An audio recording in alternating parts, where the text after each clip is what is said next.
I don't know. I'm kind of spacey sometimes, flaky. I told my mom one time, Kristine Leahy, I told my mom once I wanted to be a pilot.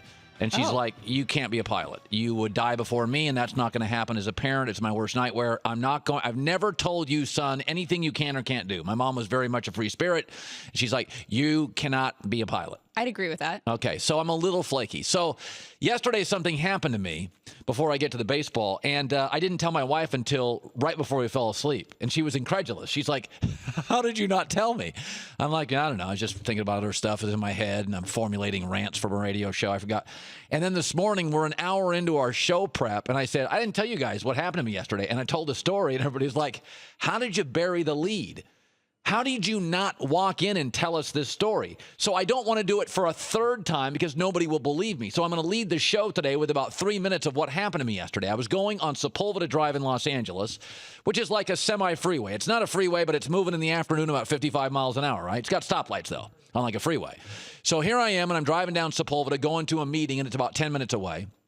And I'm not doing anything. I'm just, like me, just head in the clouds, just kind of driving, listening to music, blah, blah, blah. And out of the right side of my eye, I see a black SUV make a turn, and I hear, pow!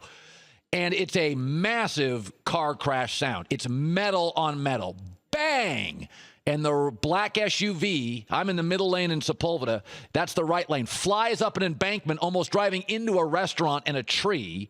And then the other car, which I didn't see at the time behind it, was like an Audi. It was an accordion. It got completely totaled. And so I just stopped. First of all, from the sound of the metal crashing, I pulled to the right lane, which is actually a traffic lane. But I looked over and I saw like a major car crash. Now, this was two totaled cars. And so I get out, I get my phone, and I dial 911. And at first I was like, in Los Angeles, do you dial 911? It's 911 where I'm from, the last state.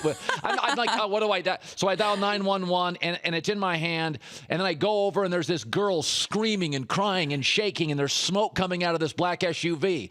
And the door is sort of ajar, and I pull it open. I'm saying, get out of here. Come on, get out of here. Your car's smoking.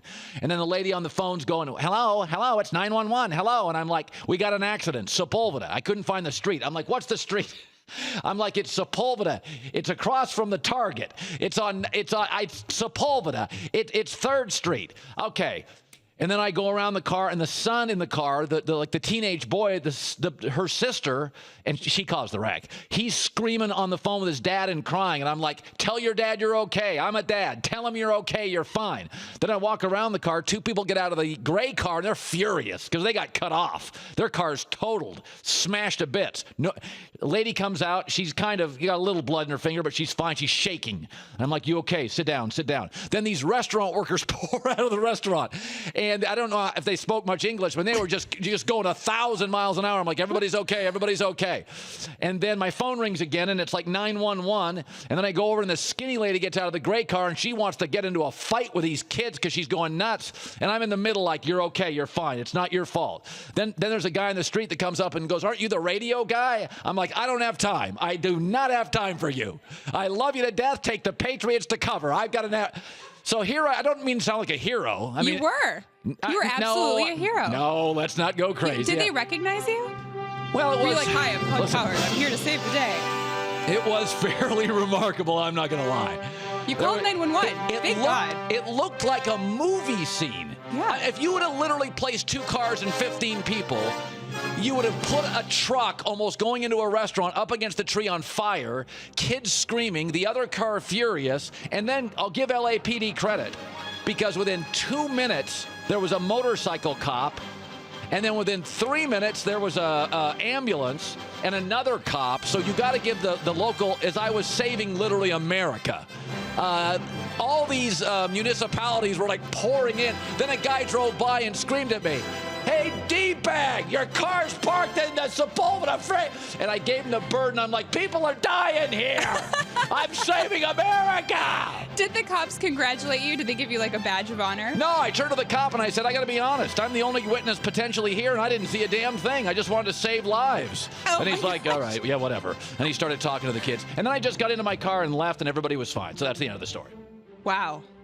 That's a crazy day. Was that worth the 4 minutes I wasted in everybody's life? I was thoroughly interested in that. A guy drove by and he screamed, hey, douchebag, you're parking in the... And I just violently reacted to him. I'm like, I'm saving lives here, fella. Do you feel better today? Is this a really good day for you? No, it's funny because I went back and I never tell my wife in 7 hours.